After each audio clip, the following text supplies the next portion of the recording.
অৰ্থাৎ ঝুমুৰ নৃত্যৰ যি নৃত্যৰ বাবে তেওঁলোকে শেষ প্ৰস্তুতি অৰ্থাৎ তেওঁলোক সাজু হৈ পৰিছে।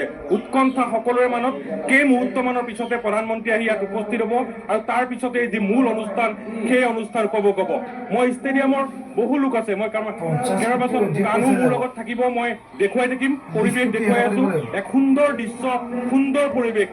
ইয়ালৈ নহাজনে এয়া উপভোগ কৰিব নোৱাৰিব আচলতে কেনেকুৱা এক পৰিৱেশ, দৃষ্টিনন্দন এক দৃশ্য বুলি ক'ব লাগিব। এয়া চাওক গেলেৰী মই দেখুৱাইছো, সম্পূৰ্ণ গেলেৰী ভৰপূৰ হৈ পৰিছে এই মুহূৰ্তত। সকলোৱে আহি 2 বজাৰ পৰা তেওঁলোকে অপেক্ষা কৰিছে প্ৰধানমন্ত্ৰীৰ উপস্থিতিত। যি ঝুমুৰ নৃত্য, সেই নৃত্য তেওঁলোকে প্ৰত্যক্ষ কৰিব। সেইবাবে মানুহ আহি ইয়াত ইতিমধ্যে ভৰি পৰিছে। মই তেওঁলোকৰ লগত কথা পাতিবলৈ চেষ্টা কৰিম। কেইবাজন কানু মোৰ লগত আছে, আমি অকণমান আগলৈ আহিম, দেখুৱাই থাকিম মানুহৰ লগত। বাইদেউ অকণমান কথা পাতিম।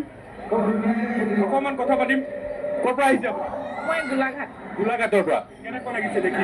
খুব ভাল লাগিছে আৰু ইমান সুন্দৰ পৰিৱেশ, ভবাই নাছিলো ইমান সুন্দৰ পৰিৱেশ পাম বুলি। সৌভাগ্য আচলতে আমি মুখ্যমন্ত্ৰীৰ প্ৰচেষ্টা শলাগ লৈছো।